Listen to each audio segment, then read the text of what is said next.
Welkom, lieve luisteraar, bij aflevering INTENS 145 met Andre Norman.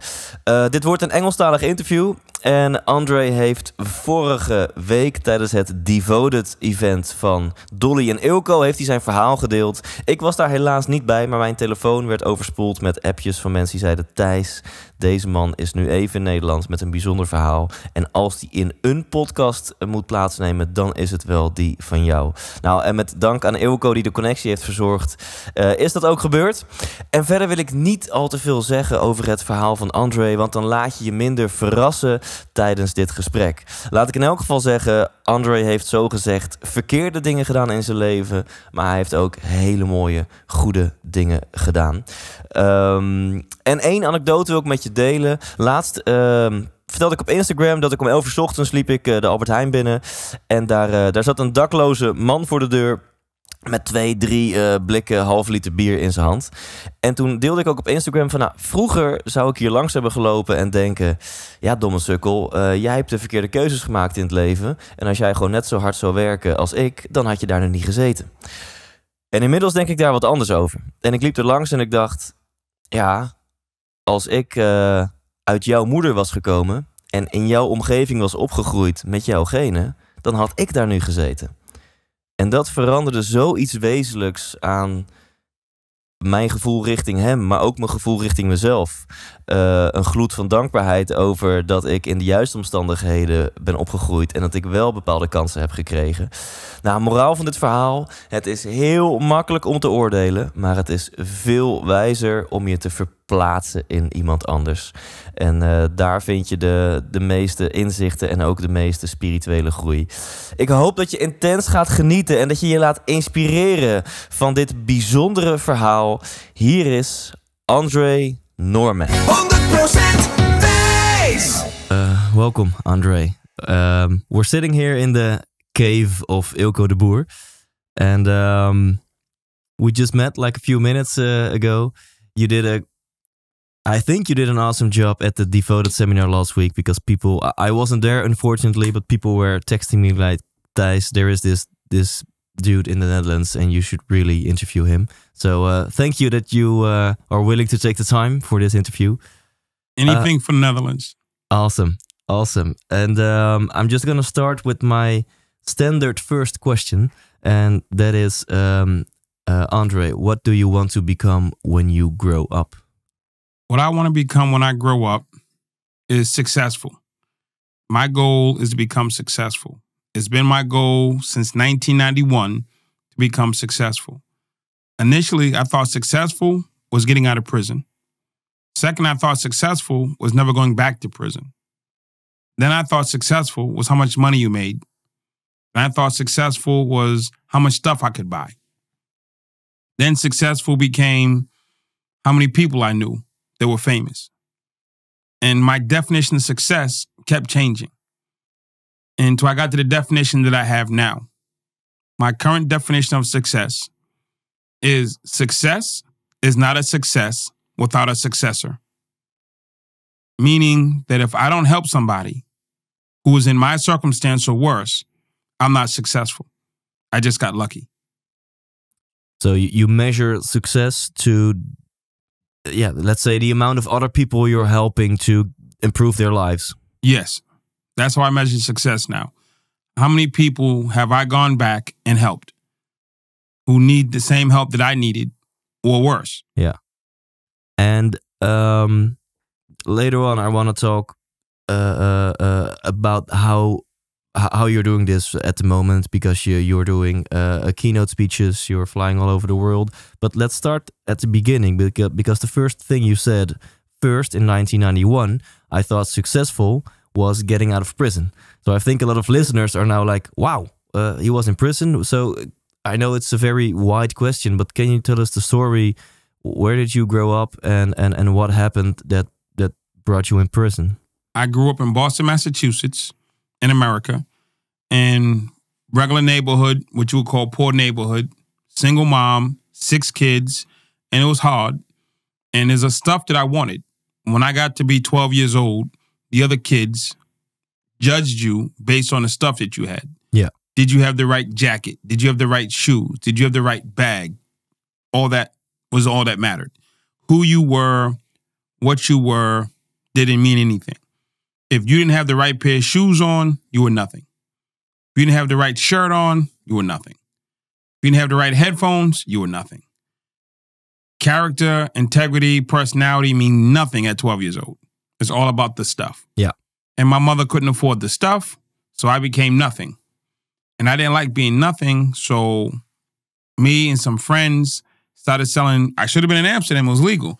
We started selling weed after school to make money. And the objective to sell weed wasn't to be tough. We just wanted to buy the stuff to make ourselves cool.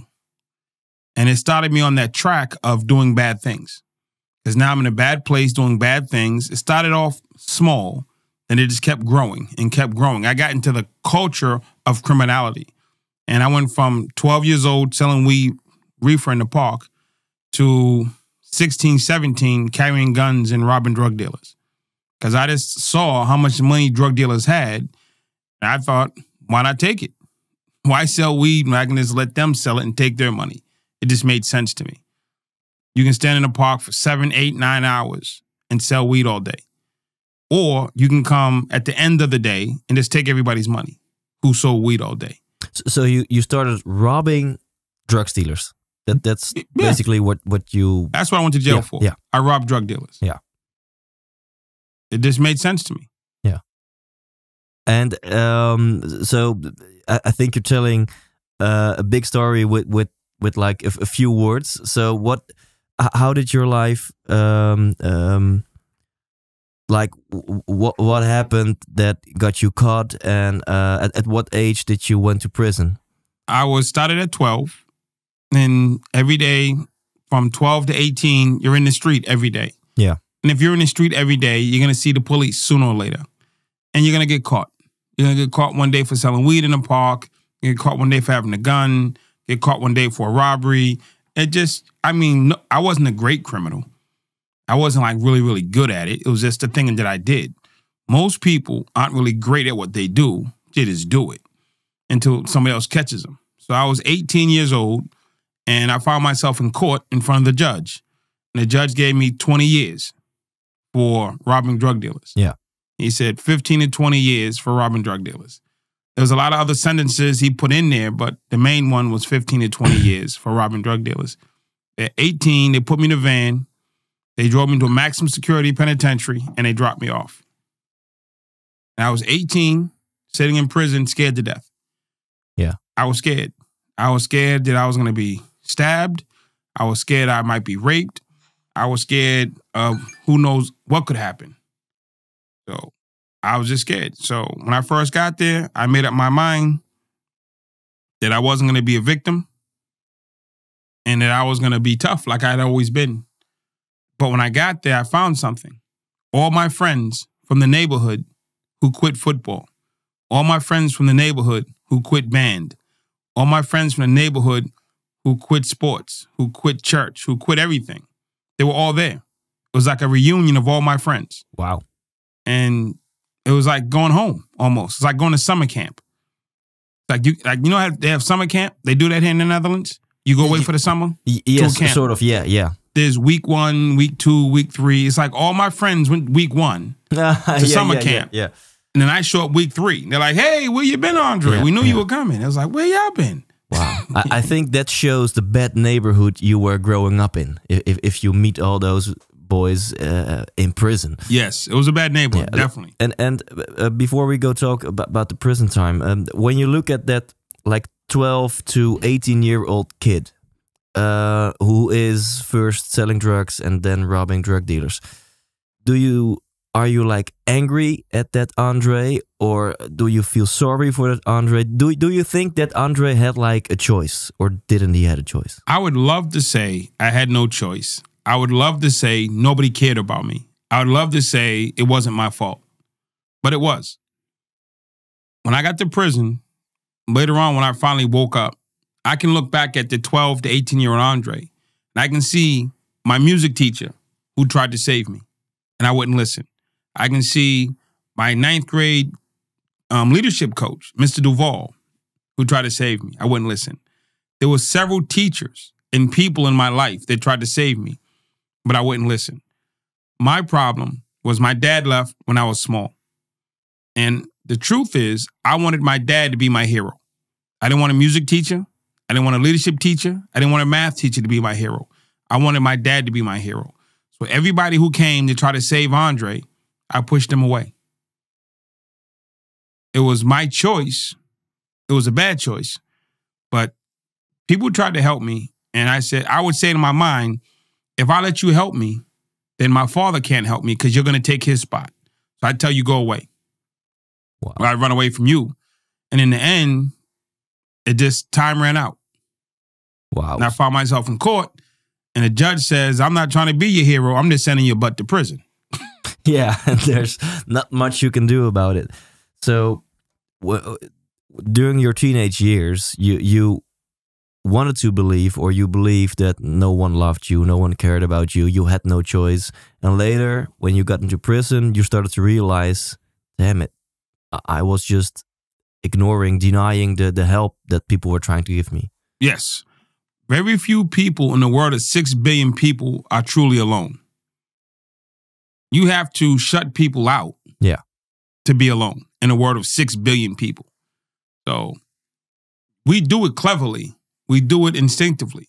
And we say the world doesn't like us and people don't love us. But most times when I look back, it was me removing myself from situations where people could love me or could help me. Yeah. But it makes a better story to blame it on the world. I was poor. I was black.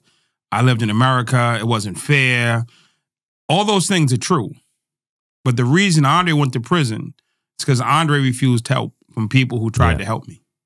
And what made you realize this? After 6 years of being in prison, and while I was in prison, I was a bad person. I got charged 2 times with attempted murder. I became a gang leader. I sold drugs, and I fought every day. Every day for 6 years. Every day. I sold drugs. I fought. I sold drugs and I fought.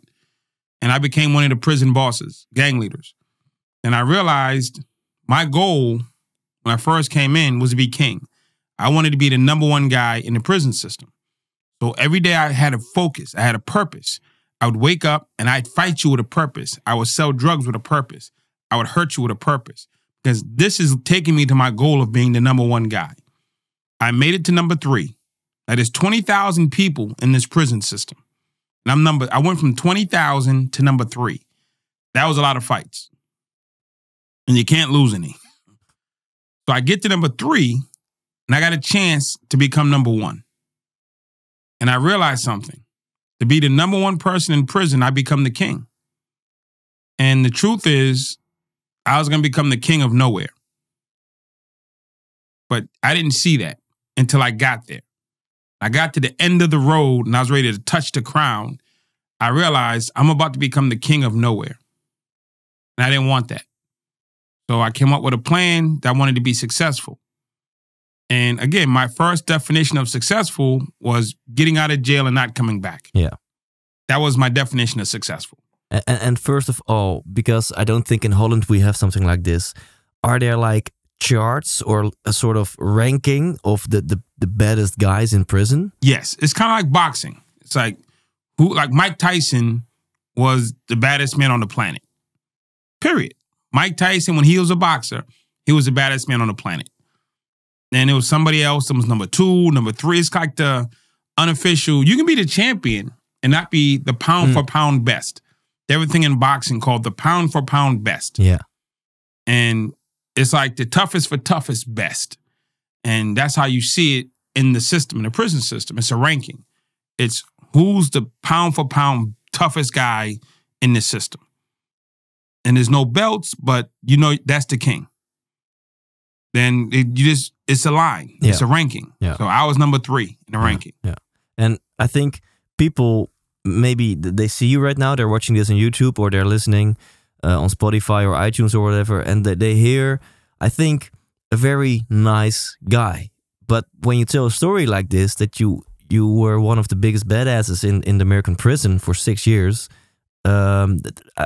I think it's hard to link the guy they're hearing now to the story you're telling. So the problem is you watch too many movies. It's not me, because I was really in prison for 14 years. I was really convicted twice of attempted murder in prison. I was really that guy. I was a badass, as you call it. So it's not me that you have a problem with. It's the movie that you saw. You watch too many American movies about prison. You watch too many rap movies, rap videos about gangsters. Those movies aren't true.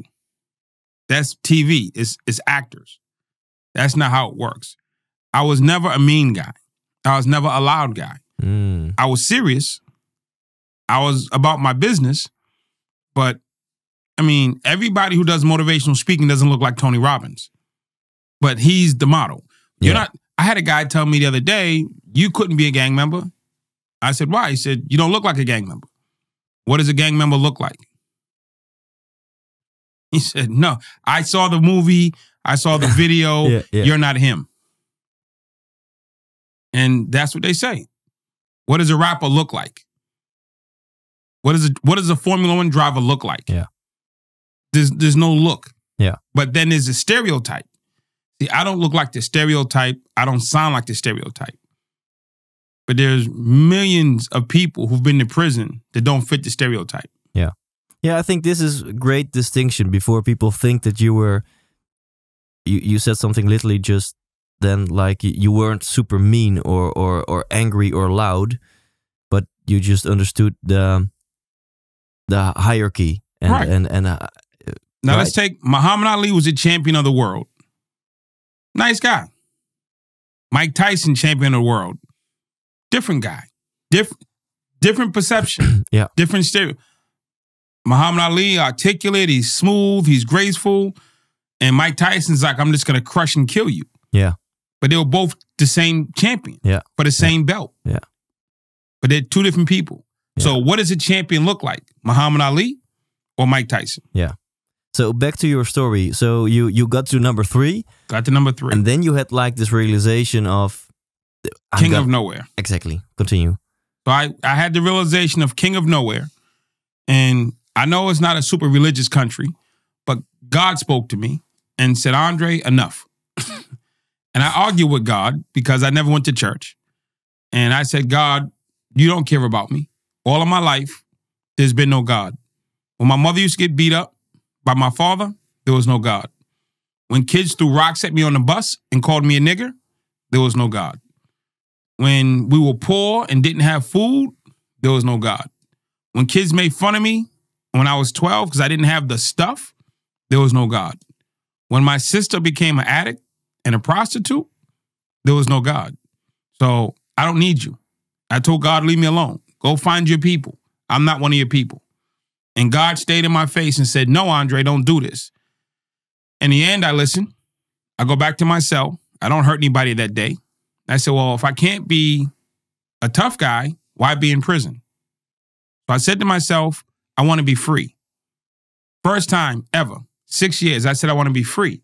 But then I looked around at all the people who got free, and everybody who got free, white, black, Spanish, Asian, they all came back to prison. Free didn't work. So I said, I don't want to be free because free doesn't work. That's when I said I want to be successful because successful people don't go to prison. So I said, where do I go? I go to university. So I picked Harvard University. I said, I'll go to Harvard University. I'll be successful. And I came out my cell the next day. I rounded my gang up and I told them, I'm going home. I'm going to Harvard. I'm going to be successful. They wanted to laugh at me, but I had a habit of stabbing people, so nobody laughed. And then my best friend pulled me to the side and said, Andre, you can't go to Harvard. I said, why? He said, you're black. He said, you're a criminal. He said, you can't read. He told me all the reasons I couldn't go. And I just brushed him off. And I called my mom, and she said the same thing. And I called my dad. I told my dad, I said, I know you don't love me because I've been bad my whole life. You don't love me. I gave him all the reasons he didn't love me. At least the excuses I gave him. And he told me I couldn't go to Harvard. I said, I'm going to make you proud. I'm going to go to Harvard. I'm going to make you proud. He told me I couldn't do it. I said, why? He said, it's not who we are. He said, that's not who we are. You come home, you get a job in a factory, and that's it. You have a good life. I said, that's not a good life, Dad. He said, yes, it is. And we argued. And he told me I don't listen. He called me a dummy, and he hung up on me. Wow. Because my father was born in the 40s in Virginia, in the South. When my father was born, he was not allowed to be born in a hospital because he was black. So he was born in my grandmother's house. He was not allowed to cross certain streets because he was black. He was not allowed to go to school because he was black. He couldn't drink out of the water fountains because he was black. He always had to wait on the back of the line or the back of the bus. So in his mind, what he was saying is, you can't do that. If my father stood up in Virginia and said in 1941, as a little black boy, I'm going to Harvard University and I'm going to be successful, they'd have hung him. They'd have called him a little uppity nigger and they'd have hung him for saying that. So when he heard me saying it, he went back to his childhood and he was scared for me. Yeah. He didn't not believe in me, but he was scared for me because I was talking crazy. Yeah. Crazy talk, they called it in the South. That's crazy talk. They're going to kill you. Yeah, yeah. And so my father was scared because of where he came from. And for many years of my life, I allowed my father's fear to guide my life. Because I'm his son. And I made the disconnect that day that I love my father, but I can't follow him. Yeah. Because he's from another era and another time and another mindset that I don't want. I don't want that mindset. Yeah. So I went for it by myself. Wow. So something you like lived by for like 24 years, you could just, after you spoke to him, after you told him, Dad, I want to go to Harvard, all of a sudden you had the wisdom to say, I'm not gonna like follow your advice anymore. I didn't tell him that. Yeah, but you realized that. What I realized was my father was in pain. I never liked my father. We never got along for a lot of reasons. But that day in that phone call, I could hear his pain. I could hear the pain of his childhood. I could hear the pain of growing up black in the South. I can hear all his pain came out in that conversation. I could hear it. I could never hear him before. I always shut him out. And I heard the pain that was in his life. And the truth is, I didn't want that pain to be in my life. So I had to stop and move away. Didn't cut him off, but I understood if I don't walk away now, I'm going to have that pain that he has for the rest of my life. And I can't live in fear. I can't live in 1940 Jim Crow South. So I said, I need to do this. And most people listening to your podcast, they'll have a great idea. Whether it comes from God, it comes from a movie, it comes from inspiration. They'll have the greatest idea ever. And the worst thing that they could do is run to their friends and family and tell them. The idea that was given to you was given to you. It was not given to the group. It was not given to the family. So when you get that great idea and you run to the people that are closest to you, who know you for being one thing or being one way. Now you're trying to tell them you want to be something different. Their fear, their limitations, their view of you is going to block them from supporting your dream fully. So please, when you get your great idea, don't run to your family and friends. Go find people who understand business or understand the dream that you have and talk to them about it. And let them give you advice. Yeah. I don't go for medical advice from my brother because he's not a doctor. I 100% agree with what you were saying, and I also noticed in my life, like when you have a great idea or a big dream, don't go to your loved ones, how crazy it may sound, because they're not gonna back you up all the time, because they're unconsciously afraid that you are gonna change, and when you change, they're gonna lose you. So I 100% agree with you, and also I know how hard it is to like cut yourself loose from your environment, you know? So you like broke the chain or something like that when you had the realization of, no, I'm not gonna live by my father's rules or fears or pain. And was it really like a moment like that you made the decision? And when I heard his pain, it's like when you see something really, really bad happen and you say to yourself, I've been places, and you see somebody being really rude in public They look awful. But they're just yelling and screaming and being crazy. You sit back, the first thing you say is, I never want anybody to see me looking like that. And you make a note in your mind, I don't want to look like that. Yeah. And when I heard my father's pain, and I heard the limitations, I heard the fear, I said, I never want ever to look like that. And I walked away from that. Yeah. And it wasn't like an instant I fixed myself, but I became aware of what I didn't want to be, and I started looking out for it. Yeah. Because we are our parents. And if we don't know any better, we will become our parents with fears and limitations. Yeah. Nobody ever says anything. My son's mother calls me and she'll tell me, your son sleeps just like you do. Your son walks just like you do. He says things just like you do. He eats the same things that I eat. He lives in London. I live in America. But she'll call me and be like, your son did this thing today, and it's exactly what you used to do. And the funniest thing is, when he was little, I've been divorced for a long time. He's at his mom's house, and he's watching a movie, and just one day, 4 years old, he jumps off the couch, and he starts dancing. He's breakdancing, he's moonwalking, he's doing everything. And his mother almost fell out. Because I grew up a dancer. He had never seen me dance. Wow. Never seen me dance. He just jumped off the couch one day and did every dance move imaginable. And she said, oh my God, you're your father. And that's not a bad thing. You are your parents. I am my mother reborn. If you met my mother, if she could sit here, she would say some of the exact same things that I've already said. Yeah. Verbatim. Yeah.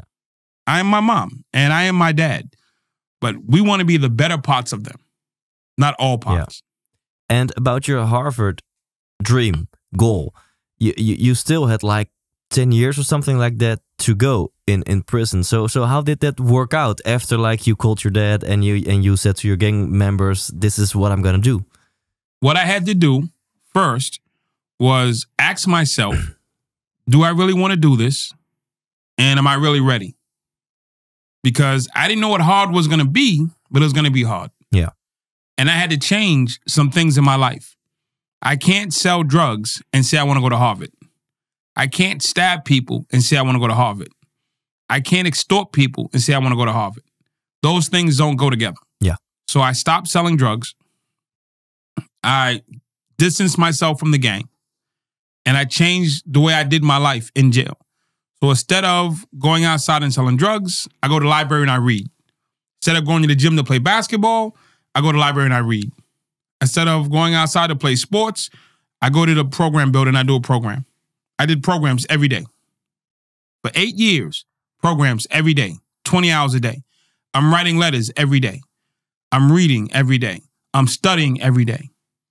For 8 years, 20 hours a day, I bettered myself every day. Didn't skip a day. What did the guards think? Like, wow, this guy, one day he's like... It's crazy. Yeah. Everybody thought I was crazy. Yeah. They would tell me, it's not going to work. It's not going to work. It's not going to work. Now, you want to talk commerce, business, entrepreneurship. In prison, 2,000 people. 50% of the 2,000 people are drug addicts. That's 1,000 people. Wow. One bag of heroin will cost 50 euro. On the prison yard, every single day, there's 50,000 euro to be made. That's if everybody only buys one bag of heroin. You know, the average heroin addicts want 2, 3, 4. That's just heroin. You're throwing weed, you're throwing cocaine, you're throwing drink, you're throwing gambling. There is hundreds of thousands of dollars every day to be made in prison. I never fought for a color. I never fought for a street sign. I only fought for money. And every day, people are fighting for money. Oh, you see the TV. They don't tell you. You didn't know that, huh? There was hundreds of thousands of dollars in prison. You have prisons with 3,000 people in it. That's 2,000 drug addicts. 2,000 times 50. Unbelievable. That's how much money is there every day. And you made like the decision to distance yourself from that behavior and the addiction and drugs and all. I didn't do drugs. I just sold them. Oh yeah, okay, yeah. But I couldn't become a rich man from selling drugs and try to change my life. Yeah. So I left it all alone. I studied every day. I believed in what I wanted to do. And I believed it so much that I gave up the money. I gave up the fame. I gave up the status. Yeah. And I went with my dream. And 8 years later, I walked out of prison, a step closer to my dream. I had a lot less money, a lot less respect, or whatever you want to call it. But I had a plan. If you don't have a plan, you will end up anywhere and not know any better. Yeah. I had a plan and a destination. I walked out of prison 8 years later with my plan. And I can tell you that plan was to go to Harvard University and be successful. Now, I tell people, like I told you, my definition of success changed. Yeah.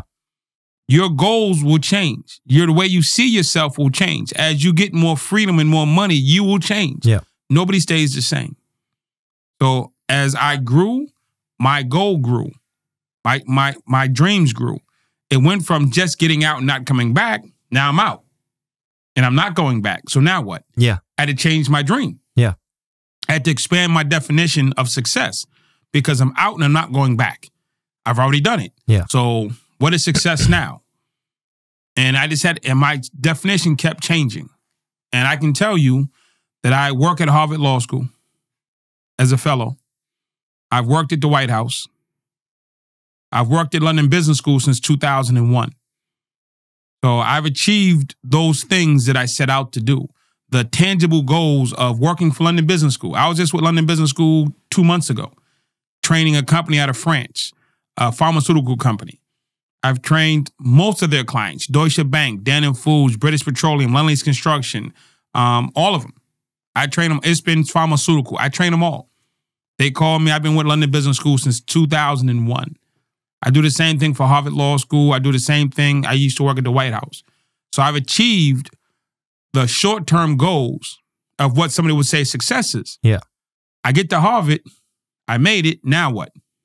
But still, this sounds incredible. So like in 2 years, in like 24 months after you got out of prison, you achieved like all these goals. Not two. I've been home 19 years. Yeah, but you said in 1999 you got out of prison. I got out. And in 2001? I started working for London Business School. Oh yeah, you started work, yeah. London Business School was the first one. Okay, yeah. Then London Business School was first. Then I started giving speeches at Harvard. Then we worked with the White House. And then in 2015, okay. I've given so many speeches at Harvard, it's not even funny. I stopped going. I got tired of going. It wasn't fun anymore. Yeah. But in 2015, a professor, Charles Ogletree, gave me a fellowship at the law school to develop programs to help people. So I got my email, anorman@harvard.edu. And it was the greatest day of my life. Wow. But now what do I do with success? What do I do with my definition? In 91, I said I was going to go to Harvard. 2015, I made it. I can't lay down and die. So I had to change my definition. And it's okay. Yeah. And maybe people are thinking now, because you said I train the people of these companies and I train at London Business School. And what is your topic? What is the main thing you speak and you train about? The main thing I speak and train about is how projected strength and projected weakness. How do you project strength to somebody? How do you project yourself as strong, as confident, as vibrant, as serious? And when do you project weakness? Timid, unsure, instability. And you project one of the two. And how do you read people to know which one they're projecting? Yeah. I teach that. And I was at a Deutsche Bank. We had a meeting. And I'm doing a training, and at lunchtime, one of the guys told me, it was like the vice president, 3 people had left the bank and went and worked for another bank. I'm like, okay. He said, no, Dre, I paid a lot of money for these people. I paid for their training. I paid all this money to get them here. I taught them for 10 years how to be the best in my company. And then they leave me.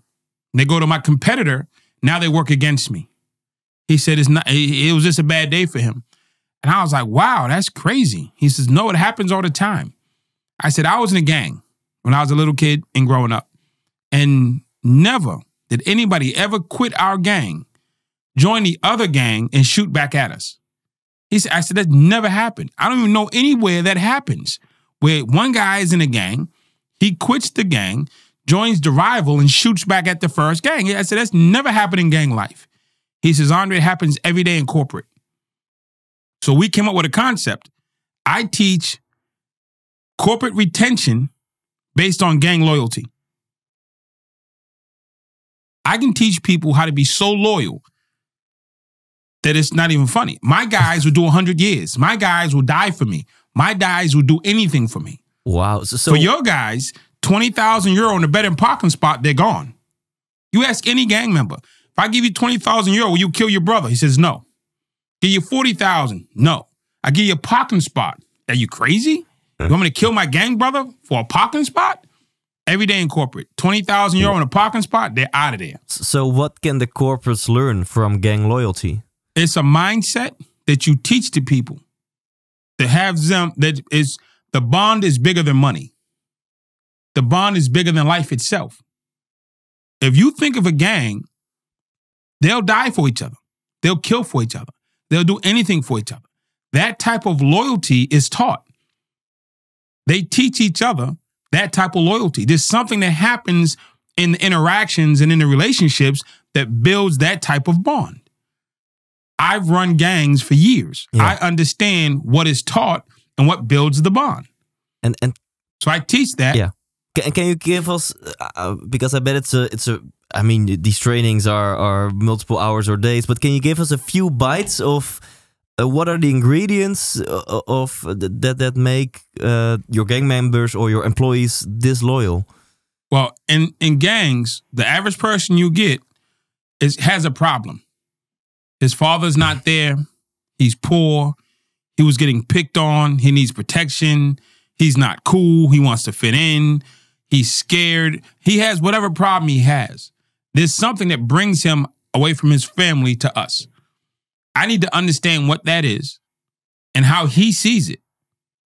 Now, if you're scared of the dark, and I'm not, I can say that's easy. No, you're scared of the dark. So I need to know that. So I can help you through that. I'm going to make you not scared anymore. I'm going to be with you when it's dark outside. You can believe in me that I'm going to cover you for your biggest fear. And because I cover you and because I walk with you, because I am with you in that space, your loyalty attaches to me. And so, and when you translate that to the corporate, you need to find out the guy that's coming to you or the lady that's coming to you, why? Why do they want to be an accountant? Why do they want to be in law? What does their family look like? What does their family dysfunction look like? Who are they? See, what happens is a guy puts his resume in. You say, oh, he has an A in math, an A in science. He worked at this company. You hire him. You hire him based on grades. Grades are external. Everything I've done in my life that you're judging me on is external. I had this job before. I got this good grade. I lived in this. That's all external. In gang life, we look at your insides. What are you made of? How tough are you? How tough can we make you? The external stuff doesn't matter. If you're tall, you're short, you got A's, you got B's, it doesn't matter. It's the internal stuff we work on. And that's what builds the bond. If there's 10 lawyers and there's 10 gang members, who do you think is going to win the fight? Who's going to beat it when the fight starts? The lawyers are taking off. Yeah. I'm not fighting with you. He wants you. They're going to sue you. They're going to sue you. But we teach the internal connectivity. That's what bonds the gang. So we take the guns and the knives out and we teach the mindset and we teach the emotional parts. And it works. Wow. So you succeeded in like copying the same method to the corporate world. Everything you've done in your old life will work in corporate. Everything. Corporate's just another space. It's not another planet. Yeah, yeah. It's people in another space. So they need to learn connectivity, communications, networking, all the things we do in prison, they do in corporate.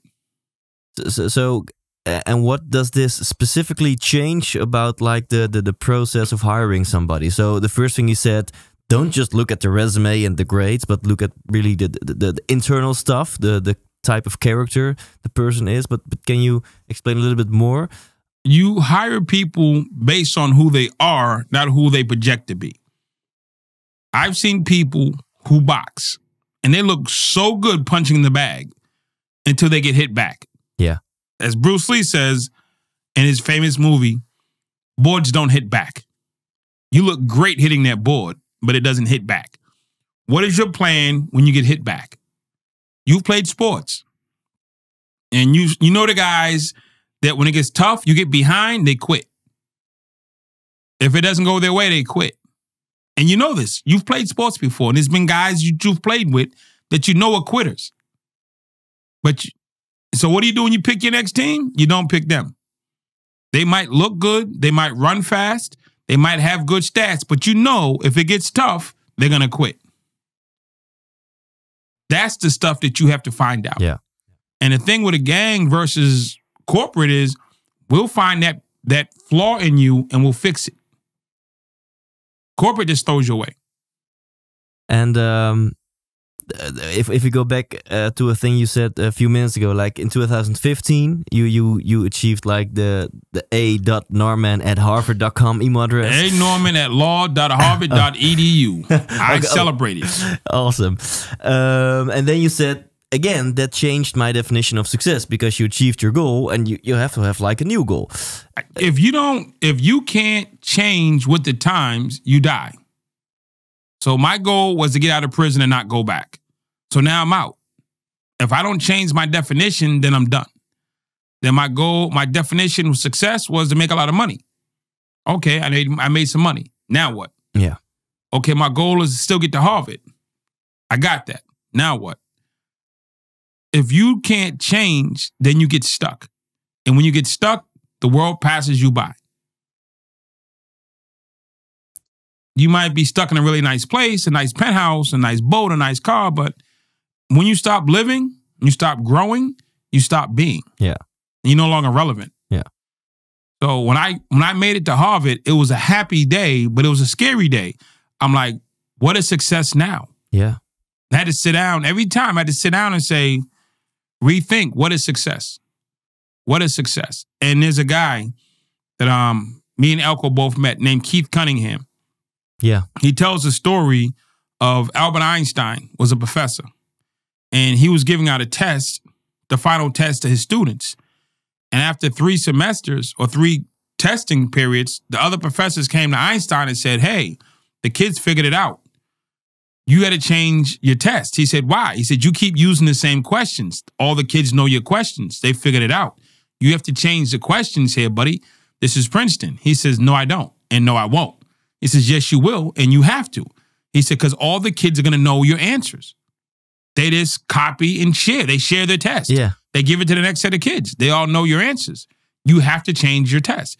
Now, these are all professors been around 20 years telling this young little guy named Einstein what to do with his test. And he refused. You know what he told him? They said, well, why won't you change? Why are you being stubborn? He said, I won't change my questions because the answers change. So success for me in 91 was getting out. Success for me when I got out was making money. Success for me when I made money was getting to Harvard. Success for me when I got to Harvard was helping other people achieve greatness. The same question, but the answer changed every time. Awesome. Helping other people to achieve greatness. Right. So the questions you ask yourself today, re-ask yourself that same question in a year or 6 months, and the answer should change. Yeah. And can you elaborate on that? Helping other people to achieve greatness. What are you doing? What am I doing currently to like do that? Okay, what am I doing? I call it crisis management. When the country of Honduras had the highest murder rate in the world, there was more people dying per day in Honduras than any place else in the world. They called me. I flew to Honduras, and I worked with the people there to help come up with a plan to help people stay alive. When Guatemala was being overrun with gangs and violence, they called me. I went to Guatemala and I volunteered and I worked on the ground for several days training people in the best practices of working with gangs. When Ferguson, Missouri, there was a young man named Michael Brown Jr. who died in Ferguson, Missouri. The entire city and our entire country erupted in violence and protest. For 18 months, there were riots and protests in Ferguson, Missouri. They called me. I flew to Ferguson, and with the help of a lot of people, we stopped the riots in Ferguson. Last April, there was a riot at a prison, and 7 people were murdered in about 3 hours. It was the worst violence in 25 years of American prisons. They called me. I, right now, am in control at that same prison where the men died, running a housing unit for the most violent offenders in the state of South Carolina. My job is to be inside that prison 12 to 14 hours a day in the prison block, and I teach these men how not to kill each other.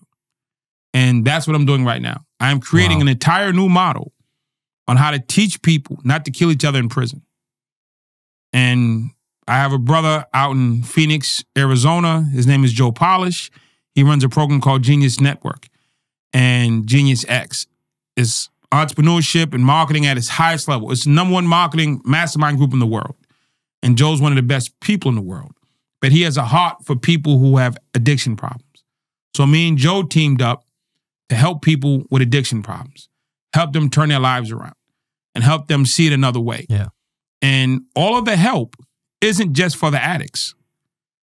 Most of the people who are non-addicts need more help because it's the way we see addicts and it's the way we see criminals. It's the way we see and treat people that's really the problem. Yeah. And you have to not only help the person in need, but help the people who are on the sidelines who can be of service. And that starts with a new mentality and a new mindset. Yeah. So my goal is to, with Joe, change the discussion and the way you see and treat people who have problems. I was in Phoenix one time, and I was with a bunch of my friends, black guys, and I get a text. Andre, we need you to come help this kid. He's suicidal. So I told my friends, hey, I'm about to leave. I got to go do an intervention. They said, okay, where is it at? I said, it's in Scottsdale. They said, Scottsdale? They said, no black people live in Scottsdale, Andre. Why would you go there? I said, I looked. I said, that's the address. That's what they gave me. He said, how can you go to Scottsdale and help this little white kid? Because he's on drugs. He's trying to kill himself. They said, well, when we black people sold marijuana, we were criminals. They threw us in jail. Now they sell, the government sells marijuana legally on the same corners we did, but we can't get out of jail. When black people did heroin, we were the criminals. We were bad people. They gave us thousands of years in prison. Now white kids do heroin, and it's a health epidemic. How can you justify helping this little kid when they don't help us? They don't let us out of prison. They don't change anything for us. And they looked at me, and I told them, this 15-year-old boy didn't make a law. This 15-year-old boy doesn't own a dispensary. This 15-year-old boy is not the government. He's just a 15-year-old boy, and he deserves to live. His parents might be racist. His parents might hate me. I don't care. I'm not going to help them. I'm going to help him. And I explained to him, I said, you got kids. We got kids. We don't want somebody denying our kids based on some fallacy or some false ideology that doesn't make sense. We have to be the change that we want to see. And I said, hey, however you see it is how you see it. I got in my car. I drove to Scottsdale. I did the intervention. And that boy to this day is alive. He's in treatment. And I don't care that he's white. I just care that he's alive. Yeah. But my friends need to hear from me. We needed to have that discussion because they're angry. And they're angry and they think they're right. They believe their anger gives them the right to be mean or to be vicious or to be discriminatory. And it doesn't. Your anger gives you the right to be moved, to do something, not sit around and complain. Yeah. But They needed to have the conversation with me so they can learn. Because if they don't have that conversation with me, they walk around with that mindset that white people are bad, the government is bad, it's not fair. It's not about being fair, it's about doing what's right. And we can't ask someone else to do what's right if we're not going to do it. And I help white kids, black kids, Spanish kids, I don't care. And people, oh man, how do you help? Listen, everybody on this planet deserves to live their best life. And if I can help them, I will. If that means you don't want to be my friend anymore, it was nice knowing you. I won't live in my father's fear. I won't live in your fear. I won't live in my father's limitations. I won't live in your limitations. I live the life I want to live. Yeah. I work for Andre Norman Incorporated, and I love my boss. That's a great part about being an entrepreneur. Yeah, that's great. By the way, this is a great freaking story. And how does it feel for you when you're helping this kid? I mean, your mission is to help people to achieve greatness. So how does it feel to have this impact, this positive impact on this kid? I say all the pain that I went through has been repurposed for a reason. Everything that your listeners have gone through, went through it for a reason. You have to find the person on this planet that needs to hear that story. So the story of your father not being there, the story of you being raped, the story of you being beaten, the story of you being hungry, the story of you being left out, the story of you being bullied, the story, all the stories, the story you didn't make the team, the story of the favoritism over you, the story over being poor, the story over being rich, the story over being fat. Everybody has a story. The story of being like assumed that because you're pretty, you have friends. Everybody has a story. And everybody has a story that can help somebody change their life. Yeah. So it's not just Andre's story. Your story. You have a story. Yeah. So you're telling people like to turn your pain into actions, or turn your pain into purpose. In a purpose. That's a much better sentence. Yeah. Pain into purpose, people. Because there's somebody who needs to hear your story. And I'm sitting in the Netherlands right now. I'm not in a black city in America. I'm not in a barbershop with my fellas listening to rap music. I'm in the Netherlands watching people ride around on bikes all day. Yeah, you're in Eiburg of all places. Eiburg, whatever that is. Eiburg, boy. But the thing I want people to understand is your message transcends your neighborhood, your culture, your ethnicity, your religion, your country. It transcends demographics. So I have a story of a guy who grew up in prison, but now I'm one of the top business trainers. I have a story of a guy who grew up in the hood without a dad, but now I'm one of the biggest encouragers for rich white kids. I have a story that stop looking for logical reason to make it line up. Yeah. This isn't logic. Logic models don't work in this scenario. Tony Robbins has everybody at his conference. Everybody. It's not just people from one country or one section. He speaks to everybody. Yeah. And you just have to say, well, what's the difference between Tony Robbins and any of your listeners? He believes in his purpose. He understands that his pain can be purposeful for somebody else, and he shares it. Yeah. Does your audience know that the way to get is to give? That's the way you get to where you go. You have to give something. Yeah, I think they know now, right? And if people, are inspired by your story here in the Netherlands, and they is there like a website or a book, or can they book you as like a keynote? What if people want more from Andre? If you want more from Andre, because this is my thing. This is something I learned a long time ago. You stick with the people that you know and that you trust. Elko brought me to the Netherlands, and Dolly brought me to the Netherlands. They trusted me to get on stage and speak to their audience. He said, Andre, I have great people, and they need to hear your story. And we went, and it was a great time. There was a lot of learning. There was a lot of sharing. There was a lot of freedom attained that day.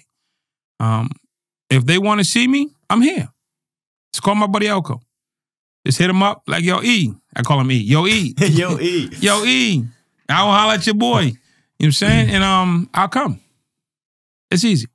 My website is my name, andrenorman.com. My Instagram is my name, @AndreNorman. My Facebook is my name, Andre Norman. But if you want me to show up in the Netherlands and do anything, it's going to be connected to Elko. Awesome. It's that simple. If you got a problem with that, then you got a problem with me. Yeah. I mean, I keep it simple because I trust my advisors. Everybody should have a team of advisors. And I trust Elko is my Netherlands advisor. Yeah. So anything Netherlands, I'm going to him and Dolly like, hey, what do you think? I don't make decisions on my own, and I'm not weak because of that. I'm stronger because of that. Yeah. It was 6 months ago. One of the governors of a state in America said, Andre, we see your work. We want to make you the warden of a prison. Never in the history of America has a former gang leader, prisoner, been made warden of a prison. Never in the history of America. Our birthday's like tomorrow. The birthday of America is tomorrow. Never in the history of our country has there ever been a prisoner, gang member, made warden of a prison. Just hasn't happened. And I was going to be the first. And when they told me this, I was like, this is great. I'm going to be on the front page of the newspaper. I'm going to be on every TV station. I'm going to be on 60 Minutes. I'm going to be on Oprah. I mean, I am the first ever. How many times can you say first ever and say your name behind it? I was going to be the first ever prisoner, gang member, made warden. It's a national story. Day one, I signed that piece of paper and they give me the keys. Day one, I'm a national story. I'm blown away. This is like my goal. I want to run it. I can't wait. And I go see my advisors. I see one of my advisors. His name is Ben. He lives down in Houston. I go to Ben. I drive. I was in Dallas. I drove 5 hours just to go to Ben's house and said, Ben, let me tell you this great news. I got the call. They're going to make me warden of a prison. First time ever in the history of America has somebody in my position gotten appointed like that. This is the greatest news ever. And I'm just so happy and on fire, and I'm like amped up. Then Ben said, no, you're not. I said, no. Yo, Ben, you said the wrong thing. I'm going to be the warden of a prison, Ben. This is great. 60 Minutes, Today's Show. I'm on everything. Oprah, I'm there. This is the biggest story in the history of prisons. Nobody's topped this. He said, you're not going to be the warden, Dre. I said, yes, I am. You don't get it.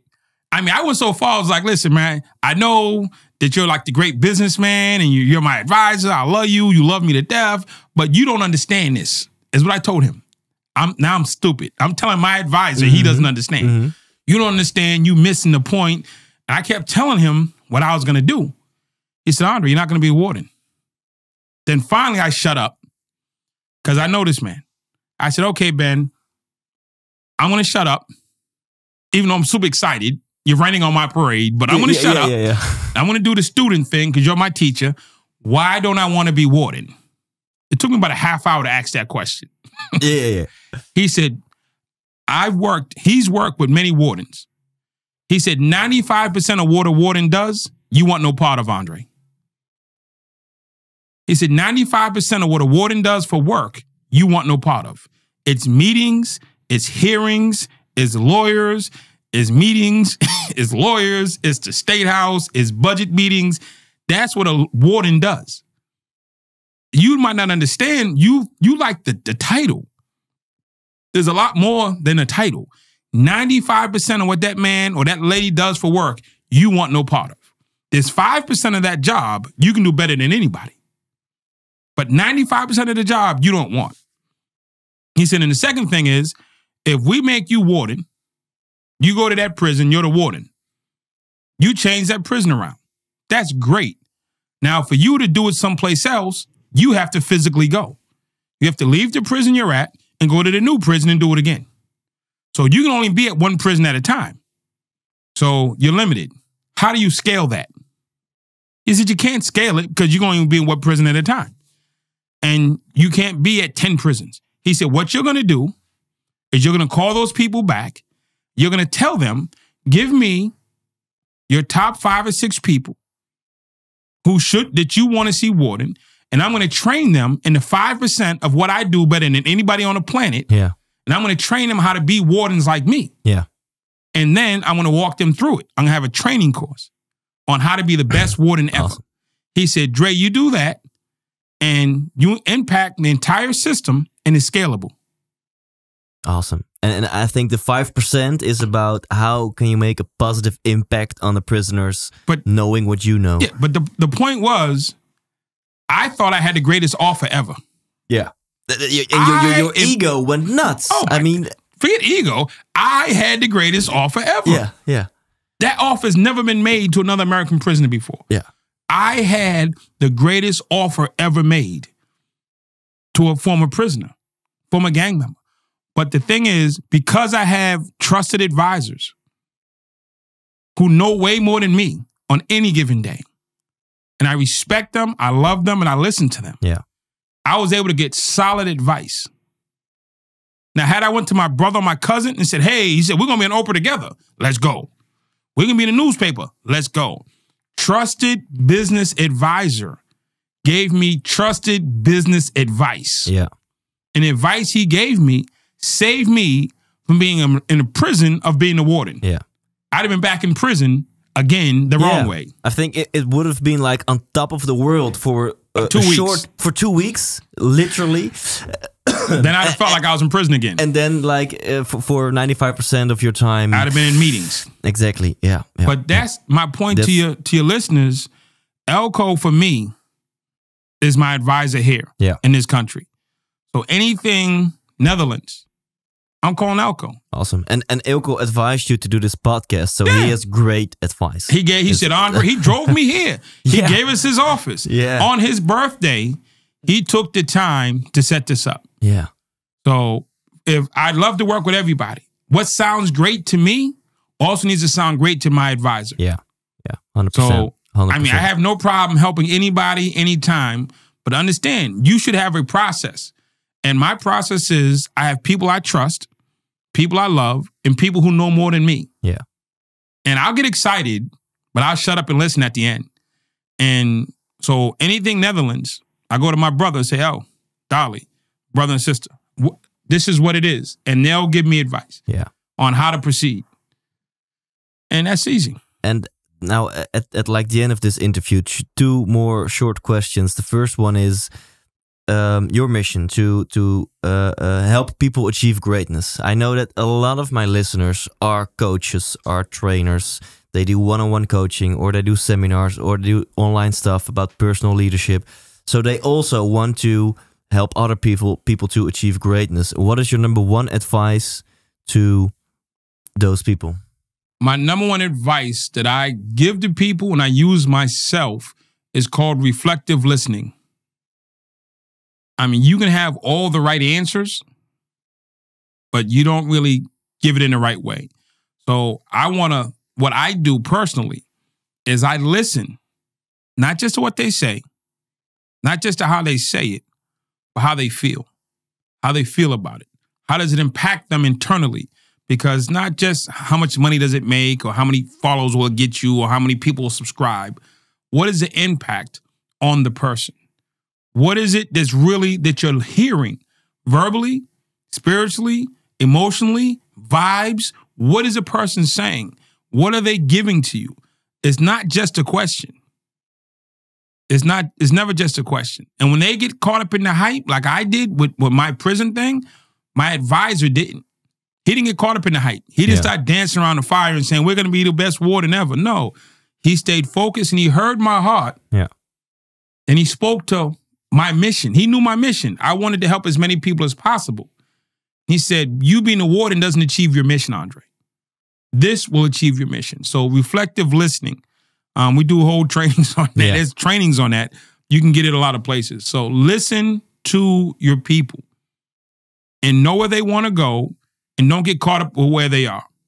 And what do you mean by your people? Do you mean listen the people who are connected to you. If you're coaching or you're doing seminars or you're doing one-on-ones or you're at work and you're just talking to the people in the booth next to you, understand the person. Because when you understand the person, then you can give the right advice. Yeah. If you only understand the situation, situations change. Variables change. People don't. So I'm the same person I've always been. My goal is clear. My advisors know my goals. They know my purpose. They know my mission. They know my heart. So they know my heart, not just how much money I want to make this month. Yeah. So when Ben speaks to me, Dave speaks to me, or Keith speaks to me, or Rusty speaks to me, or John speaks to me, or I can go down the list. Joe speaks to me, or Cameron speaks to me. I got so many advisors. When they speak to me, they don't speak to my situation. They speak to my heart. And that's the difference between having are you truly speaking to their heart, or they're speaking to a circumstance or a situation or a variable that'll change? Yeah. Because again, the questions stay the same. The answers change. Yeah. Yeah, and about that, finally, the question stays the same. I think you have elaborated perfectly in this interview that your definition of success evolves during your life. What is your number one piece of advice for listeners who are searching for their definition of success? If you're searching your definition of success, so they're actually searching for purpose. They're searching for what are my goals. They're searching for what is my definition for success. So then I know. I mean, it starts with what's in your heart, which is hard. It's easy to say, but it's hard to figure out. I spent all day today with Elko and Dean Jackson. And I have a book that's coming out. And the title of my book is The Ambassador of Hope, Turning Poverty in Prison into a Purpose-Driven Life. Great title. It just got scratched. Yeah, it is. The Ambassador of Hope. I like that. Yo, I liked it too. Yeah. Until I sat out with Dean and Elko today, that thing went out the window. Yeah. So now the name of my book is Unlock Your Life. Finding freedom in a purpose-driven life. So people should just wait for your book to come out and then buy your book. Yeah, just buy the book that says Andre on it. But the name changed from Ambassador of Hope to Unlock Your Life. And let me tell you, I got the name. I love Ambassador of Hope because that's what they call me. Mm-hmm. I come to the Netherlands. I land at the airport. I take a taxi from the airport to the event. Yeah. To Devoted. I'm in the taxi, and the taxi driver and me are talking. It's a 50-minute ride. And I'm talking to him, and he's from here, but his family's from Morocco. So we're talking, and I'm giving him advice, and he's talking about how hard it is for Moroccans, and we're just talking. They're moving poor people out of this neighborhood. The Dutch people moving in, and we're talking. I say, you know something? You're an expert at 10 things. And before we get out of this car, you're going to know all 10 of them. He said, I'm not an expert at anything. 30 minutes into the ride, we had discovered 7 things he's an expert in. I have a friend, Michael Burnoff, it's called Future Pacing, and Jason Flatland. They talk you into your future. They'll tell you how great you are, then you hear it, and then you fall into the line. So I said, you're expert at 10 things, and we're going to discover them before we get out of this car. And we legitimately found 7 things he's an expert at, that he could actually start a business around any one of the 7. And I told him a little bit about my story, but it was more about his story. Then right before he dropped me off, he thanked me, of course. I said, don't worry about the other 3, work on the 7. And out of the 7, pick the one that makes the most sense. So for 35 minutes, I gave him advice and counsel, no problem. He said, your story's fabulous. You unlocked your life. I said, whoa, I like that. And I told him, I like that. And he gave me the term, you unlocked your life. In America, we would never say it like that. Yeah. But people here have bad English or bad American. No, let me say this: bad American English. Yeah. So you say things so direct and succinct that it just sounds different. You say things differently. And when he said you unlocked no American would ever say that because it doesn't make sense in the way we speak. But it made perfect sense to him. He said you unlocked your life. That is the greatest quote I've gotten in 20 years. I said, I'm keeping that. Thank you. We'll call it even now. Yeah. 40 minutes of counsel for one's term. Yeah. And I shared that term with Elko and Dean Jackson, and they said, that's the title of your book. Unlock Your Life.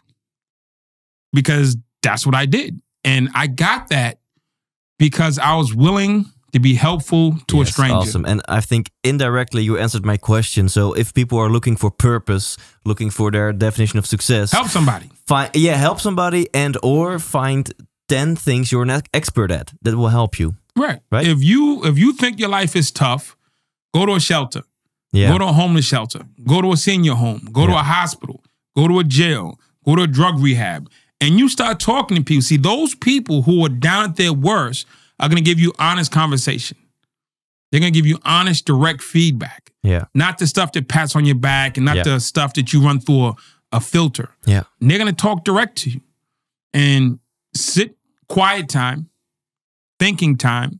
I call it solitary time because I did 2.5 years in solitary. Go by yourself and you sit down. No people, no music, no TV, no chanting. Just go sit in the room and close the door and just try to sit with yourself and think of that thing. And then you get some semblances of what it is. Then you take that to somebody. And they will help you. Yeah. But you have to have the seed. Yeah. You can't tell somebody to give. If somebody gives you the seed, then it's not yours, it's theirs. Yeah, exactly. You got to at least come up with the seed. Even though what kind of seed it is, come up with the seed. Yeah. And the guy defined my life for me in one sentence. He said, Andre, you unlocked your life. Yeah. And I'm going to take that one sentence and build my entire company around it. But I got it not because I was trying to take. I got it because I was trying to give. Yeah. And the world gives to the givers and takes from the takers. Yeah. So says Joe Polish. So at least that's on his wall. I don't know if that's his quote or not. Yeah. So to summarize it, I heard two things. If you want to find your purpose, of course, you can have some me time or solitary time, how you call it. Solitary time. But also, if you really don't know what to do with your life at the moment, at least the thing you can do is help other people. Go volunteer. Yeah, go volunteer. And chances are pretty big that when you do that, you start finding answers for your own life as well, right? You think your life is tough, go down to a homeless shelter. You think your life is tough, go hang out with the homeless people. You think your life is tough, go to somebody who just lost their home for foreclosure or for fire. Yeah. And you talk to them. And you're going to see people open, exposed, and raw, and real. We live comfortable. You got a nice house, you got equipment, you got a phone, you have the luxury to listen to a podcast. Yeah. That's a luxury. Yeah. There's some homeless people right now not listening to this. I guarantee you don't have a lot of homeless listeners. I'm saying you don't have a lot of people in shelters listening to you. There's not a lot of people in prison listening to you. There's not a lot of people in drug rehabs listening to you. They don't have the luxury to hear this.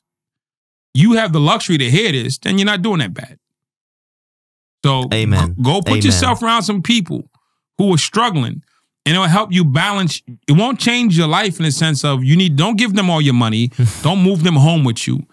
But go, give of yourself. Give your time, give attention. Give your time, give your heart. And when you give your heart to them, they're going to give their heart to you. And you're going to learn something that you couldn't learn anyplace else. Yeah. Amen. Thank you so much, Andre. Oh, success is not a success without a successor.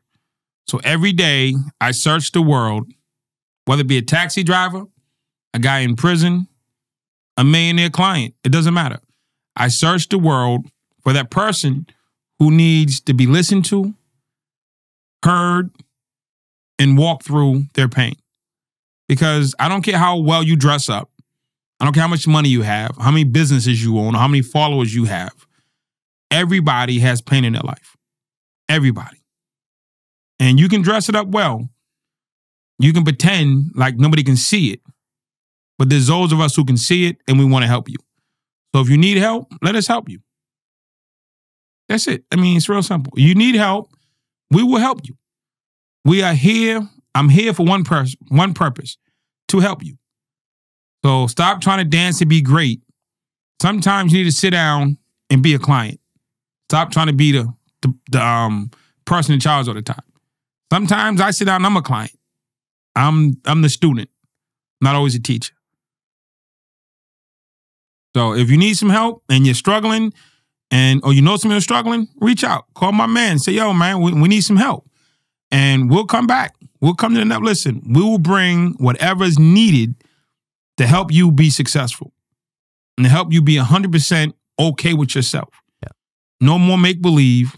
No more projecting. No more stuff. I got the cool shoes or the cool bag or the cool car. We want you to be happy with you. And that's our goal. Thank you, man. Appreciate you. Thank you. Bucks. 100% wijs. Thank you, Andre. En jij, luisteraar, bedankt voor het luisteren. Vind je dit tof? Wil je meer inspiratie? Dan zijn er 4 manieren waarop ik jou nog meer inspiratie voor jouw eigen zoektocht naar geluk en succes kan geven. Het allereerste is, ga naar ikwilgeluk.nl. Daar download je helemaal gratis mijn e-book met 8 inzichten voor meer geluk en succes in het leven. En dan ontvang je ook tegelijkertijd elk weekend een mailtje van mij met mijn grootste inzichten naar aanleiding van het nieuwste interview wat online staat. Het tweede wat je kan doen is mij volgen op Instagram. Dan geniet je elke dag van een beetje humor en een beetje inspiratie van mijzelf over mijn leven en de dingen die ik meemaak en de tips die ik met jou te delen heb. Wil je zelf ook een podcast beginnen? Ga dan naar ikwilpodcast.nl en daar kun je nu al aanmelden met Early Bird korting voor de beste podcast training van Nederland. En tot slot, wil je een live show meemaken? Ja, check dan thijslindhout.nl, want in december van dit jaar ga ik een 12 provincie tour doen. Dus overal van Zeeland tot Friesland, van Groningen tot Drenthe, van Noord-Holland tot Brabant. Overal vindt de 100% inspiratieshow plaats. In 2 uurtjes krijg je een hele hoop entertainment en inspiratie voorgeschoteld.